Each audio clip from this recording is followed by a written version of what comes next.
I'm Laura. Hi, I'm Tucker. I produce records. And I'm a songwriter. And we have both managed to find places for ourselves in music, but the path to getting there was never clear. We wandered all over the place. But eventually, we did find our own artistic voices, and through that, great meaning in our lives of making music. I grew up in a musical family.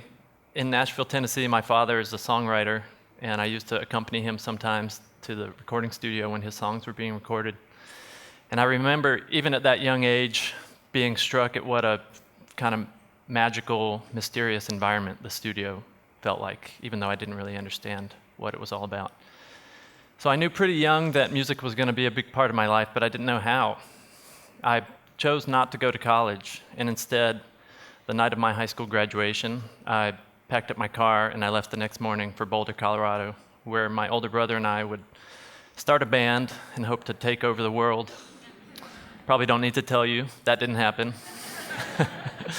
But I did get a graveyard shift at the community radio station there, where, imagine you're 18 years old, obsessed with music. They've given you keys to a building packed with all the records you could imagine, and access to the airwaves all night. It wasn't long before I started wondering what it would be like to play more than one record at a time. I didn't think anyone was listening anyway, so why not try? So I started looking for records that were strictly rhythmic and didn't have much harmonic or melodic content. And then for the next layer, I thought, let's find something that's just harmonic. Maybe it's just melodic, and no rhythmic information that's going to clash. And started looking for kind of special combinations of things to play at the same time. One of the early ones I found that made an impression on me was Brian Eno, his ambient music over the trance rhythms of Morocco. And just to try to give you a little idea of what that sounded like, you hear these Moroccan field recordings of the drums, those high cascading atmospheres was Brian Eno's music. But to me it sounded like music that was meant to be together. This sounded like those things had always existed as a combination. It was exciting because here I was just with a stack of records and a couple of turntables, but I kind of felt like I was making new music just from experimenting with these combinations. I also would spend evenings around this time with the headphones on, tight, my eyes closed, and dissecting albums, in particular the Beatles' Revolver album. There's so much to take in there. If you have never listened to it with headphones on, I recommend it. But I would make maps noting which instruments came in when, in what order, and were they on the left or the right or the center. Why did something suddenly come in twice as loud as everything else, but yet it had this echo on it that made it sound far away? I was just fascinated by how these decisions were made, and they really got my adrenaline going. And this would later, I realized that I was getting intrigued in record production, but I didn't realize it at the time. I took a class around this time from an eccentric professor at the Naropa Institute who gave us these really wild assignments like make a 30-second composition using only a rock, a paper clip, a paper bag, and a rubber band, and a tape machine. You have to use only these items, and you have to use all of these items. And you can manipulate the tape in any way you want.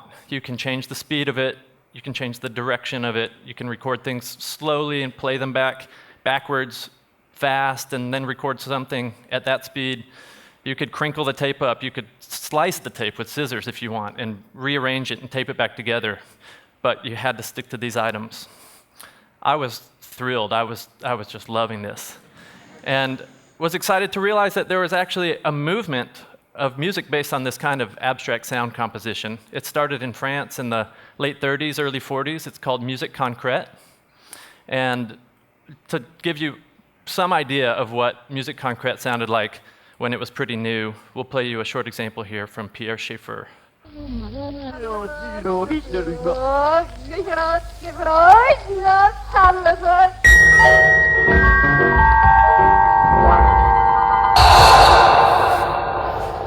real toe-tapping stuff, isn't it?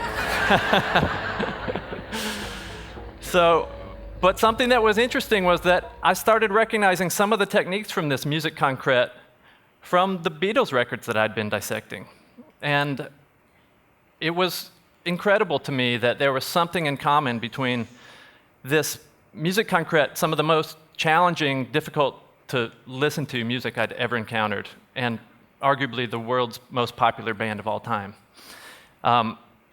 It was also a bit of a relief to me because it gave me hope that maybe I wasn't going to spend my life being the weird guy off in the corner scraping a paperclip against a rock and trying to make songs with it.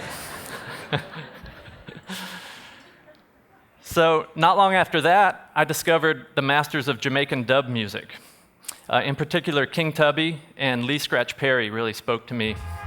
And what was so special about this music to me was that these guys regarded the mixing board itself as a musical instrument. And they revolutionized the way that the recording studio could influence composition by deconstructing existing recordings, usually reggae recording that they had made, and then they would, by muting certain things like the vocals and maybe the key melody, and bringing other like rhythmic and background instruments to the foreground, and adding dramatic effects to them like echo and reverb, choosing when for these things to come in, they could create another dozen songs from an existing recording. And this was really exciting to me. So while I was equally fascinated with all of these different ways of making music, manipulating sound, it was somewhat bewildering, the prospect of reconciling these things into something that I could focus on. I loved learning about all these, mad scientists. They seemed like alchemists of music. But how did it relate to me? Well, I was starting to realize that their skills, they had mastered the tools of a record producer. And really the studio itself was their instrument. And as I started to realize that, I realized that the studio was becoming my instrument. And this was when my path, which felt so meandering and disparate, all those interests, didn't see how they related, all of a sudden they started to converge and make sense. By contrast, I didn't discover music until I went to college. This is the look I had. My hair was a lot longer on my legs, a lot shorter on my head. Don't know what happened there, but as soon as I started writing songs, something clicked. It was like puzzle solving, but it also went way beyond the intellect. I loved it, and I started writing songs all the time. But as soon as I started playing open mics, I realized I had debilitating stage fright, the kind where your fingers shake, your hands shake, everything is shaking, you can't even play a single song. So I realized I just have to try again and again, and frankly, it's something that I still struggle with, but it has gotten better over 20 years of practice, thank God. I started an all-girl punk band. We called ourselves Rare. Okay.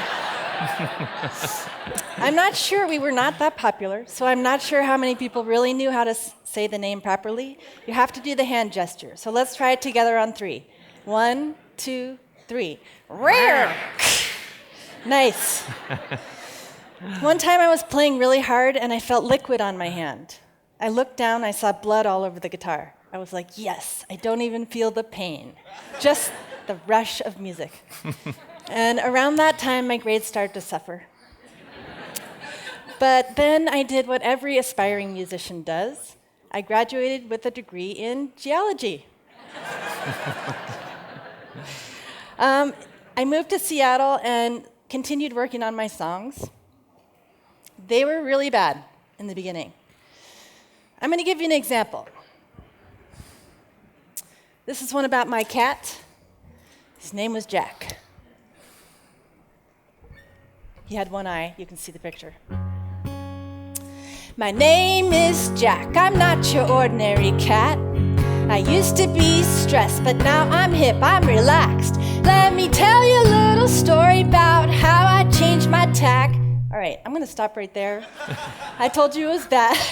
So then I discovered country blues guitar, and this really helped improve my songwriting and my guitar playing. This is the John Henry, but it won't kill me. No, won't kill me. No, won't kill me. So that really impacted the way that I approached learning guitar. I studied that kind of music over and over and over many, many years and got better at playing it. And then I realized that that kind of guitar playing actually did have a connection to geology. Words like caldera, phosphorescence, topographic lines could be in my lyrics. They could be really amazing poetry. Wait, why are you laughing? So I did start incorporating some of those cool words into my songs and found my own songwriting voice. I developed a method for work that involves lots of charts and to-do lists. This is a practice chart I made for my record, July Flame. I got a smiley face or a good or a excellent if I did well, got a sad face if I didn't do so well. It's just a way of trying to keep track of my progress. But I think what I really love about music is its unchartability. It's a mystery, and we're always chasing it. It's just sounds. It's just sound in space. And you can't make a chart for that. In 2000, my very wandering path converged with Tucker's, and we started making records together. And we worked well together for 7 years as friends. Then when we started making records together as a couple, as you can imagine, we found ourselves being less patient with each other, being snippy, and our sacred creative space that had always flowed so easily was taking a little bit more work to get into that flow. So to nip that in the bud, Laura came up with a handshake that we use at the start of each session we do together. Nice and professional.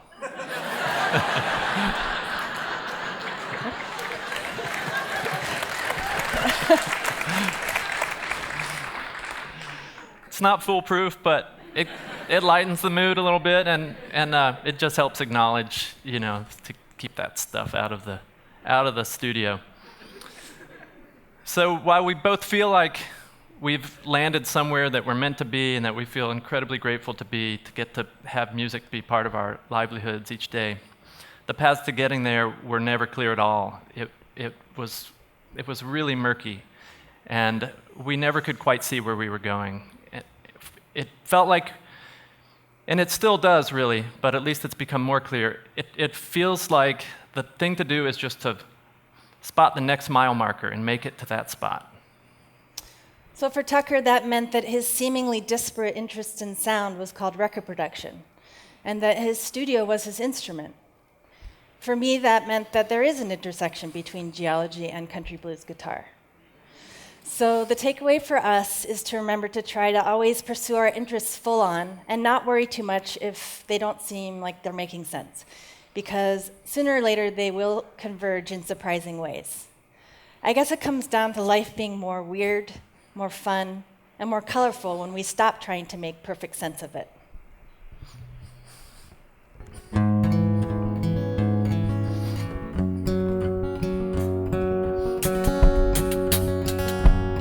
I'll float here with a shrimp and brine, and on my cheeks and hair the salt will always shine. And with this phosphorescence map, sailor's chart, a mermaid's hand, something I'll find. Oh, starry night, come chart a course, or send me a boat, an anchor set, I'll pull myself ashore.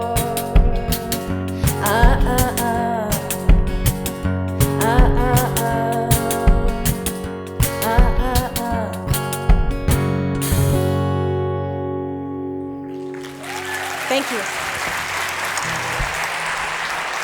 Thank you.